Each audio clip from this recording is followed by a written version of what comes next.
What is up, everybody? Today is Saturday, June 17th. Now I'm mixing up months.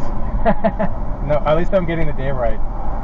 But up at 6 a.m., contractor coming by. This is why it's always good to have somebody you trust. I went with the realtors guy.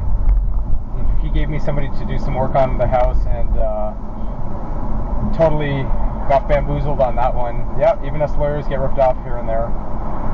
So I went back to my contractor. The only reason I didn't go to my original guy is because he's always so busy. I didn't want him to feel like pressured to do something. But I just wish I went to him in the first place because, he has good quality work, and I trust everything he does. So that's why what this little speech about today is, picking a lawyer that you trust, or that you can build a rapport with. Because if you don't have trust with somebody at the professional level, then you shouldn't really be their client. And vice versa.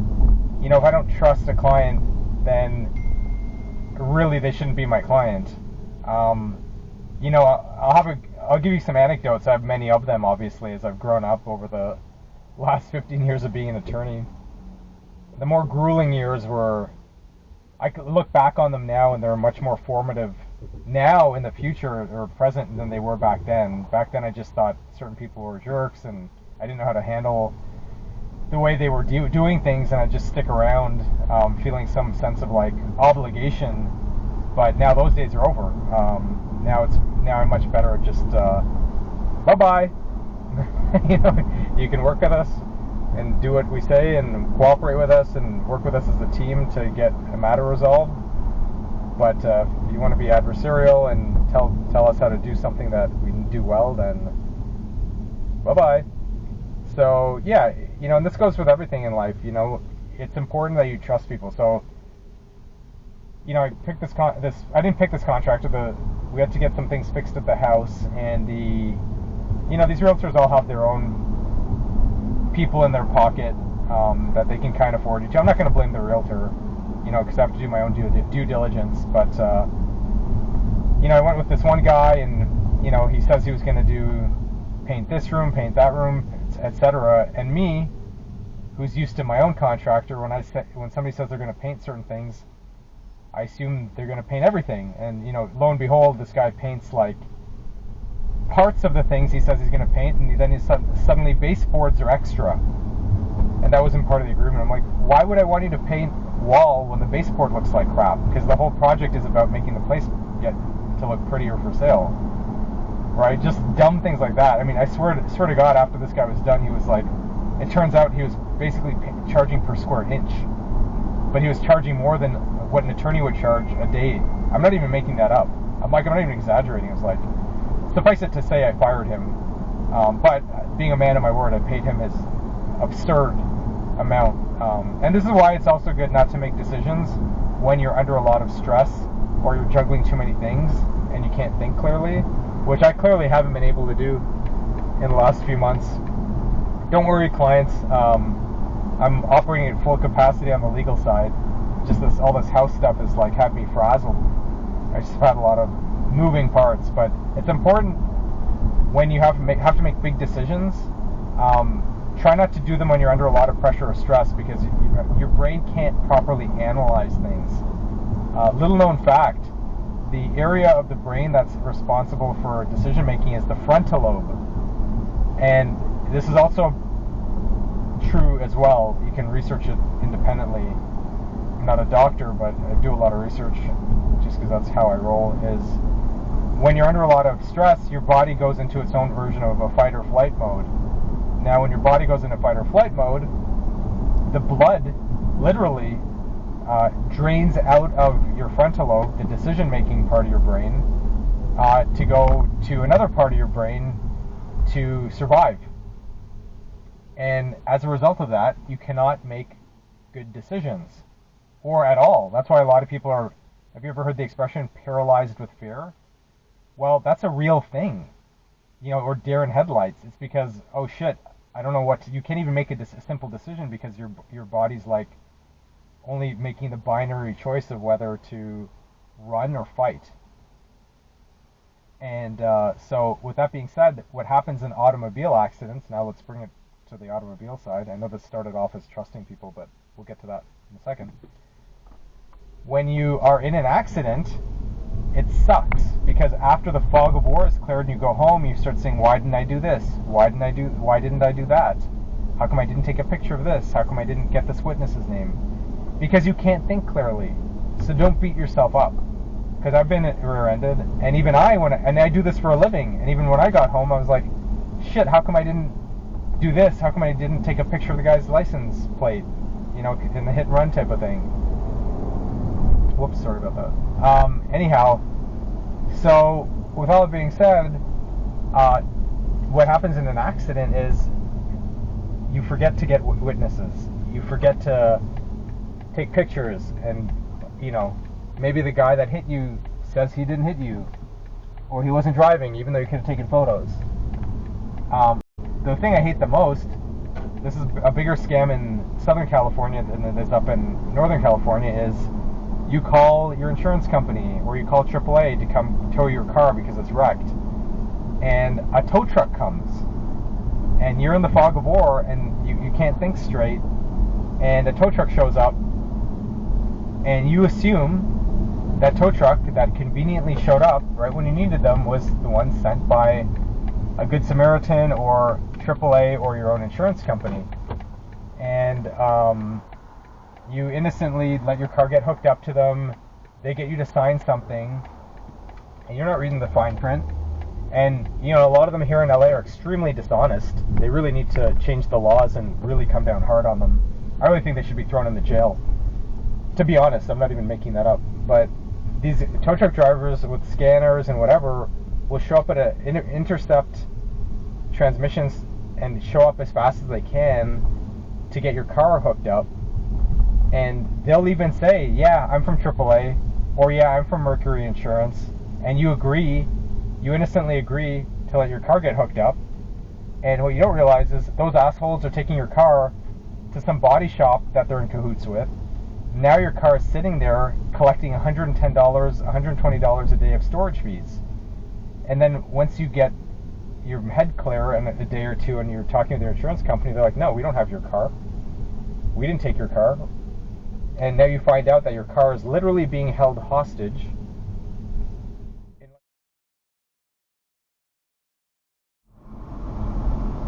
Oh yeah, so where was I? I was talking to you guys about tow truck drivers. So if they show up and before they hook your car up, make sure to ask them if you can get your wits about you, and I know that's hard after an accident. Ask them who sent you. And that's where you're going to probably find them at a loss, because at the end of the day, they're not necessarily going to know who your insurance company is, and they may not know if it was AAA that you called or whatever.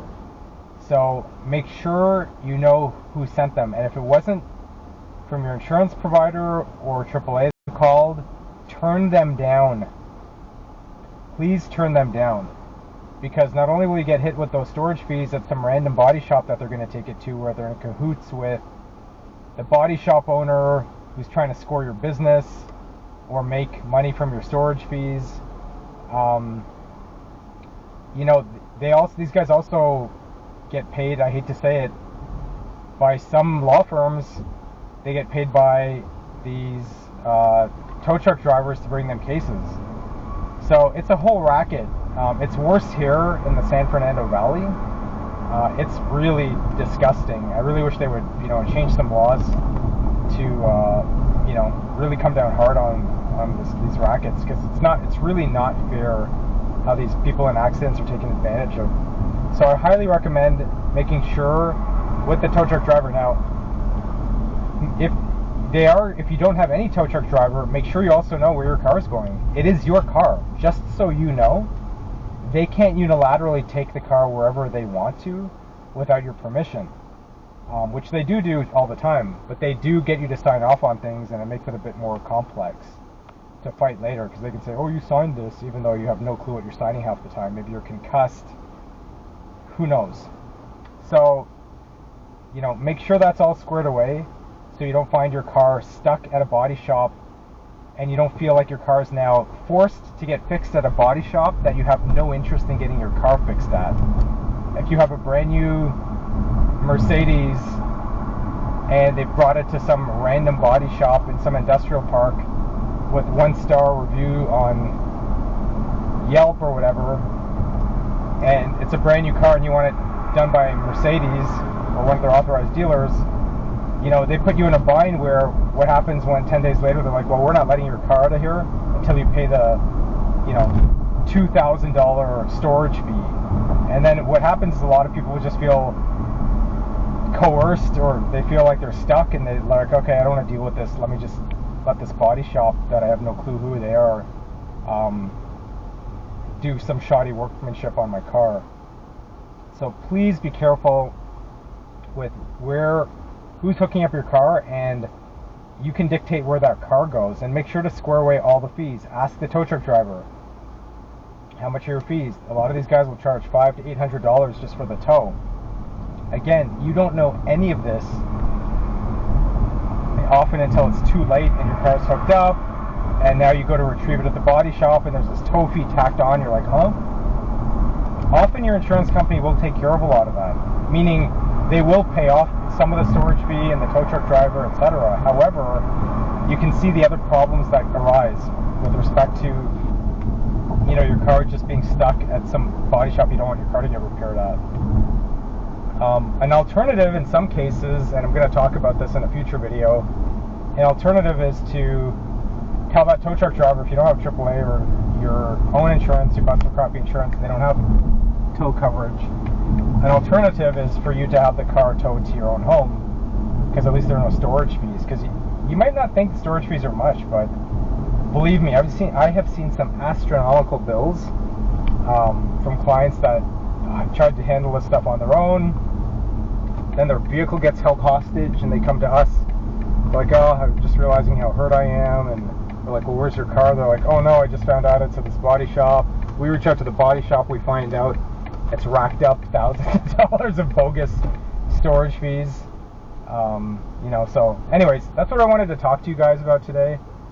It's you know, I from what I'm seeing in Northern California, we don't have this problem as much, thankfully, but it most certainly is a much bigger problem especially in the San Fernando Valley. It's quite the racket. So just be wise, be careful. I know it's harder, you know, easier said than done when you're just like in a complete daze. But when the days does pass, even if you did get scammed into taking your car somewhere, get it the hell out of there as soon as you can. Like, don't let days pass. Like, even if what you can do, and I always suggest clients do this, is when you find out your car's in some random storage yard that it does not belong to your own insurance company, where they're not charging you.